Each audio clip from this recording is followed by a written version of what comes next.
Hello students, welcome back to my channel. I hope so you are doing good. Today's we have do some questions. Exactly 3 questions, not some questions, exactly 3 questions. So many important for board exam. यहाँ आपके लिए ये questions 3 रखे हुए हैं. ये 3 questions most expected questions हैं. इस एक्सपेक्टेड क्वेश्चंस को आप लोग को ज़रूर करना है और इसे लिख लिख के अच्छी तरह से कर लेना है. ठीक है. और बोर्ड में कैसे लिखेंगे, पेपर पे कैसे आप लिखेंगे अच्छी तरह से, उसे हम आपको यहाँ पर बताएंगे. ठीक है. स्टेप बाय स्टेप आपको कैसे लिखना है एग्ज़ाम में, इसको पूरे अच्छी तरह से देखना और उसे ही बोर्ड में अटेम्प्ट करना. ओके. चलिए बच्चों, क्वेश्चन सॉल्व करने से पहले आप लोग से रिक्वेस्ट है कि अगर आप मेरे चैनल पे नए ही होंगे, क्योंकि 10th क्लास के लिए तो मैं फर्स्ट टाइम ये वीडियो बना रही हूँ. 10th क्लास का वीडियो मेरा ये पहला वीडियो है, तो इसलिए आप लोग सब्सक्राइब, लाइक्स और कमेंट ज़रूर करना. और कमेंट आप तब करोगे जब पूरा वीडियो देख लोगे. पूरा वीडियो देखने के बाद ही आप कमेंट करोगे. अगर आप कमेंट करोगे तो हमें समझ में आ जाएगा कि आपने वीडियो देखा. अगर कमेंट नहीं करोगे तो समझ लीजिएगा कि वीडियो नहीं देखा, क्योंकि वीडियो पहले देखने का आपको कमेंट डालने का कोई फ़ायदा नहीं होगा जब तक कि आप पूरा वीडियो देखोगे नहीं. तो चलिए स्टार्ट करते हैं इस क्वेश्चन को. तो अब इस क्वेश्चन को करने के लिए सबसे पहले क्वेश्चन आप रीड करिए. क्वेश्चन में है find a and b if the equation have many solutions. तो मेनी सॉल्यूशन की मीनिंग क्या हुई बच्चों? Many solution means infinite number of many solution. Infinite number of many solutions. ठीक है. अब इसकी कंडीशंस सभी को लर्न होगी, सभी को ही लर्न होगा. अब तक तो लर्न हो गया होगा, क्योंकि ये 3 कंडीशंस है आपके पास. 3 कंडीशन में ये लास्ट कंडीशन आपका बनता है मेनी सॉल्यूशन का. तो क्या होता है कंडीशन? सबसे पहले हम लोग लिखेंगे कैसे बोर्ड में. केवल सॉल्व करना नहीं सिखा रहे हैं, बोर्ड में कैसे लिखना है ये भी देखना है. लिखेंगे सिंस सिस्टम है मेनी सॉल्यूशन, सो A1 over A2 equal B1 over B2 equal C1 over C2. ठीक है. ये लिख करके क्वेश्चन नंबर 1 डाल के आप यहाँ छोड़ देंगे. अब A1 A2 B1 B2 C1 C2 क्या होता है? ये x का कोफिशिएंट होगा, y का कोफिशिएंट होगा और c होगा, ये लास्ट कांस्टेंट टर्म. तो यहाँ से हम कोफिशिएंट विद साइन नोट करेंगे, ये ध्यान रखना है, विद साइन. तो आप ये लिख लिए A1 is 3, B1 is 4 and C1 को लिखना है -12, क्योंकि राइट हैंड साइड है तो लेफ्ट हैंड साइड लाओगे तो माइनस हो जाएगा. अगर आप प्लस में भी लिखते हो तो कोई दिक्कत नहीं है, तब दोनों प्लस में लिखना. A2 is A plus B, B2 twice of A minus B, C2 minus bracket A minus 1. और अगर आपको लगे कि ये मिस्टेक कर सकते हो तो आप प्लस में लिख लेना, बट प्रॉपर तरीका यही होता है. ये आपने लिख लिया. अब इसके बाद आप भी फर्स्ट में पुट कर दो, यहाँ लिख दो from 1.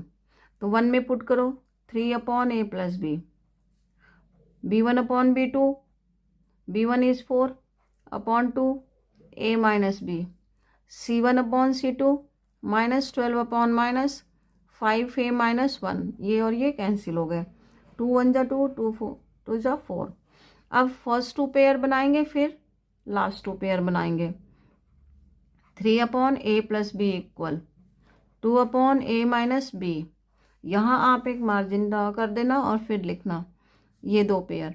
2 upon A minus B equal 12 upon 5 A minus 1. देखो ये 2 भी यहाँ से कैंसिल हो जाएगा. अब इसमें क्रॉस मल्टीप्लिकेशन करो तो 3A, चलो ब्रैकेट लगा के पहले कर लो, 2 फिर ब्रैकेट ज़रूर लगाना है यहाँ पर.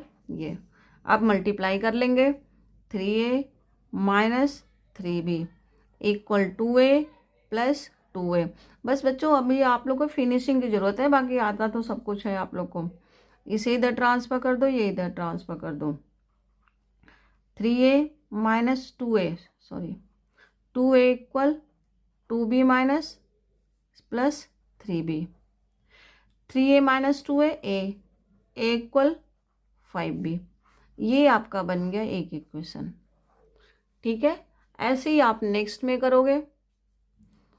1 अपॉन क्रॉस मल्टीप्लिकेशन कर लो, 6 into a minus b equal, फिर इससे करो multiply 5a minus 1, bracket open कर देते हैं, यहाँ पे एरो होना चाहिए, 6a minus 6b equal 5a minus 1।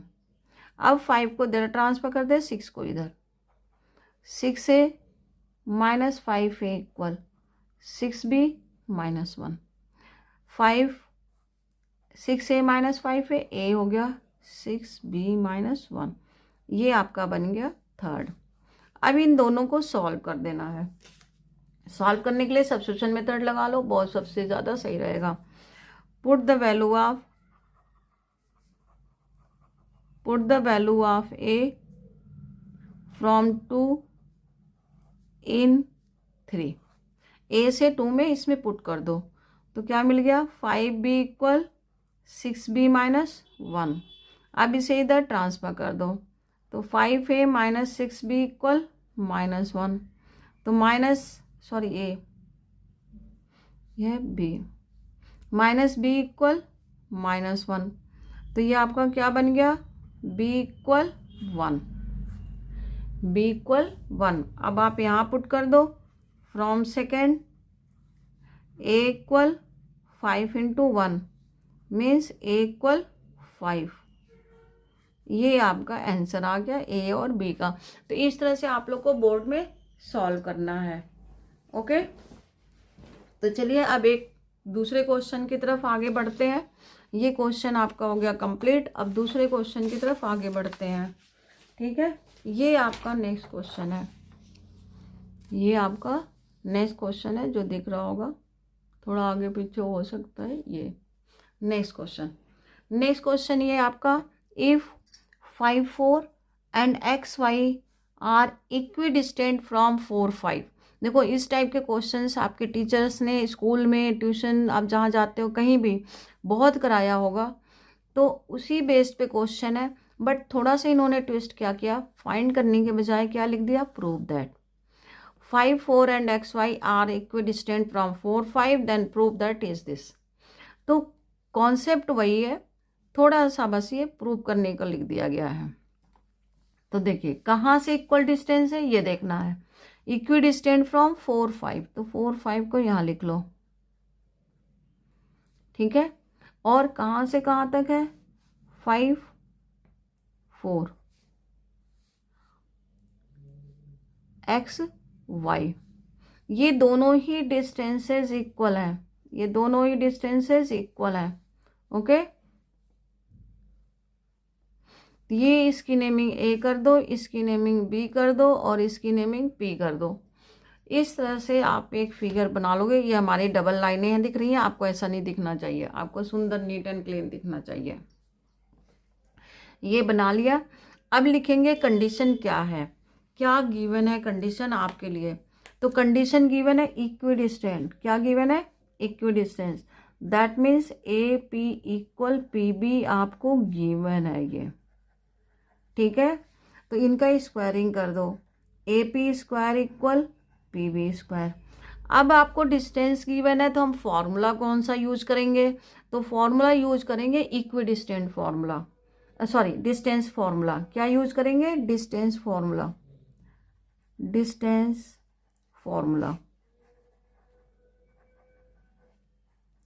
ये यूज करेंगे डिस्टेंस फॉर्मूला। तो क्या होता है डिस्टेंस फॉर्मूला, जल्दी बताओ आप लोग। Distance formula x2 minus x1 whole square plus y2 minus y1 whole square, ये डिस्टेंस फॉर्मूला होता है। तो आप इसे लिख लो x1 और इसे लिख लो y1। ये हो गया x2 और ये हो गया y2, ये हो गया x2, ये हो गया y2। पहले AP के लिए यूज करेंगे, फिर PB के लिए। तो ये कंडीशन लिख लो आप यहाँ पर। ये आपका फॉर्मूला हो गया, ये कंडीशंस हो गई जो गिवन है। अब इनको हम सॉल्व करेंगे। तो चलिए, ए पी जो गिवन है आप वो लिख लो, A P square equal P B square. अब इनमें फॉर्मूला यूज करो। A P x2 is 5 -4 whole square plus y2 4 y1 5 whole square equal, यहाँ होल स्क्वायर कर दो क्योंकि स्क्वायर लिख रखा आपने पहले से ही। अब यहाँ x2 is x -4 whole square plus y -5 whole square हो गया। ठीक है, अब इनमें हमें करना क्या है, क्या फॉर्मूला यूज करना है, जल्दी बताओ। अब हमें फॉर्मूला यूज करना है a - b whole square, a - b। तो पहले इसको सॉल्व कर लेते हैं, रूट हटा लेते हैं, फिर फॉर्मूला लिखते हैं। 1 का स्क्वायर प्लस -1 का स्क्वायर इक्वल, रूट हट गए, x -4 whole square plus y -5 whole square.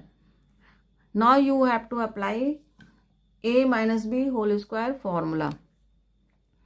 a - b whole square, a square -2ab plus b square, ये फॉर्मूला यूज होंगे यहाँ पर। ठीक है, यहाँ पर और यहाँ पर। तो ये हो गए 1, ये भी हो गया 1, यहाँ फॉर्मूला यूज कर लें। एक्स स्क्वायर -2ab तो 4 2 8x हो गया, प्लस 4 का स्क्वायर 16 हो गया।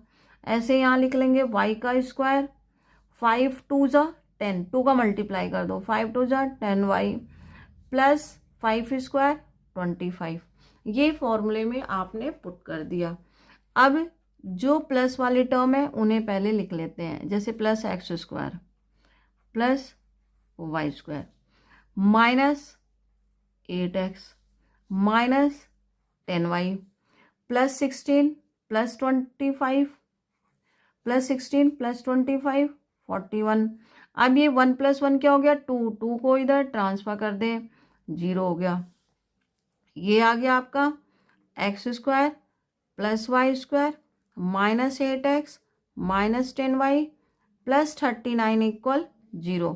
तब आप देखिए ये प्रूफ हो गया कि नहीं आपका।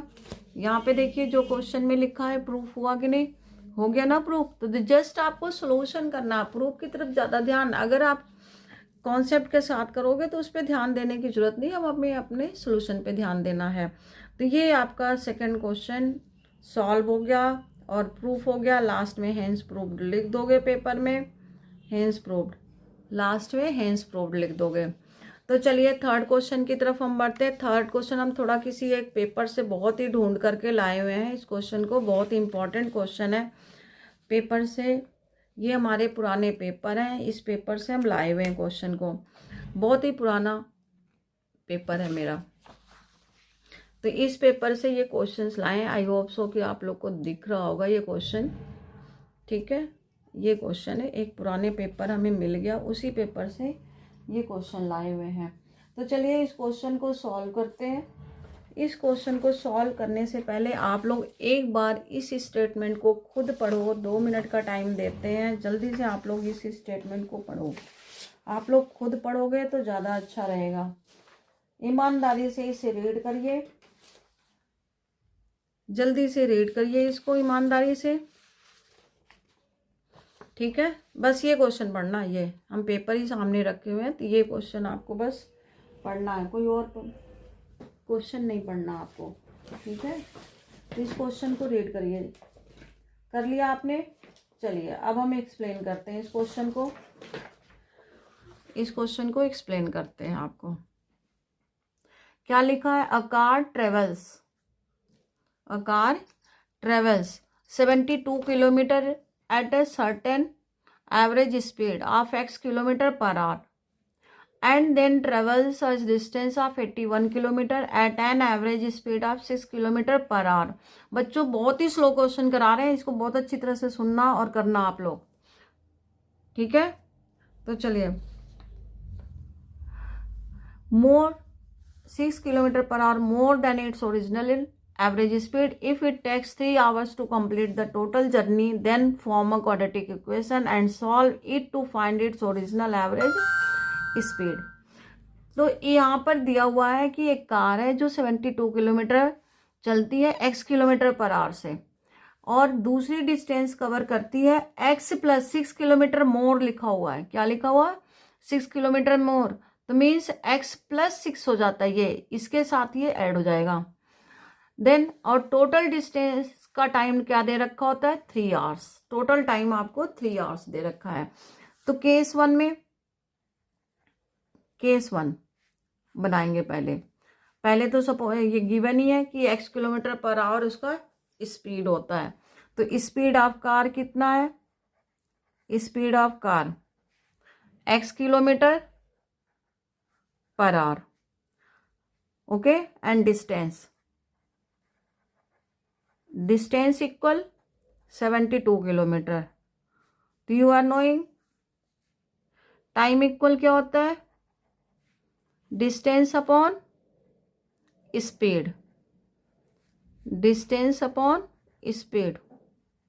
मोस्टली क्वेश्चन में आपका यही यूज हुआ है, time equal distance upon speed से, ठीक है। तो इस फॉर्मूले को अच्छी तरह से ध्यान रखना। ये अब आगे बढ़ते हैं। अब इसके बाद डिस्टेंस और टाइम t1 लिख लो। t1 इक्वल क्या हो गया? 72 अपॉन x, इक्वेशन 1 हो गया। अब case two speed of car अब कितना हो गया? केस टू में speed of car 6 kilometre more दिया हुआ, ओरिजिनल स्पीड से 6 किलोमीटर मोर, तो x प्लस 6 हो गया, x plus 6 kilometre per our, ठीक है, x plus 6 kilometre per our. Distance, अब आपका डिस्टेंस क्या गिवन है? कितना डिस्टेंस हो जा रहा है? 81 किलोमीटर जा रहा है। कितना जा रहा है? 81 किलोमीटर। तो टाइम क्या हो गया? टाइम का फॉर्मूला वहाँ लिखा हुआ है, टाइम लिख लो, डिस्टेंस अपॉन स्पीड। ये सेकेंड इक्वेशन बन गया। अब अकॉर्डिंग टू क्वेश्चन क्या लिखोगे? According to question total time कितना लगता है? t1 plus t2 3 hours. अब आप लिखोगे 72 upon x plus 81 upon x plus 6 equal 3। अब आप एलसीएम लेंगे, इसको सॉल्व करेंगे, ठीक है। चलिए एलसीएम लेते हैं। एलसीएम क्या बना? X plus 6 equal 3। अब यहाँ 72 है तो इसका मल्टीप्लाई हो जाएगा x प्लस 6 का, और 81 के साथ हो गया x का। फिर अब आप इन्हें मल्टीप्लाई करो, 72x प्लस 6 इंटू 72, 6 2 ज़ा 12, 6 4 ज़ा 26, 42, 43 हो गया। मल्टीप्लाई देख लेना बेटा, कैलकुलेशन की गारंटी तो हम नहीं देते हैं, कैलकुलेशन आप लोग खुद करोगे। x प्लस 6 इक्वल 3, इस तरह से आ गया। अब इनको 72x देख लेना बच्चों, ये सही है कि नहीं। 72, 8 प्लस 7 कितना होता है? जल्दी बताओ। 15 प्लस 432 इक्वल, अब क्रॉस मल्टीप्लिकेशन कर दो यहाँ से, 3x² प्लस 6x, इसका इसके साथ मल्टीप्लाई, फिर इसके साथ मल्टीप्लाई कर दिया।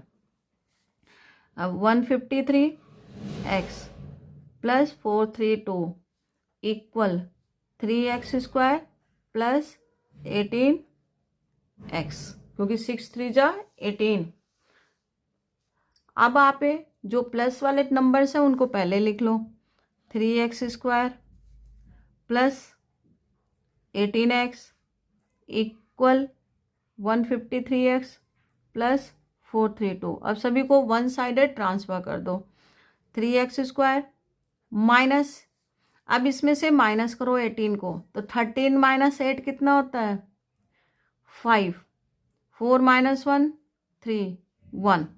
अगर आपको डाउट हो तो दोबारा उस चीज़ को ऐड करके चेक कर लेना कि वही बन रहा है कि नहीं बन रहा है। -432। अब ये भी चेक कर लो कि सारे नंबर्स 3 से डिवाइड हो रहे हैं कि नहीं। तो 5 + 3 8, 8 + 1 9, 3 + 2 5, 5 + 4 9। तो मीन्स ये सारे के सारे नंबर ही 3 से डिवाइड हो जाएंगे, तो डिवाइडेड बाई 3। तो क्या आ गया एक्स स्क्वायर माइनस 3 4 जा 45x माइनस 3 1 3 4 4 इक्वल 0। अब इसका फैक्टर बनाएंगे और फैक्टर बनाने के बाद जल्दी से आपका आंसर आ जाएगा।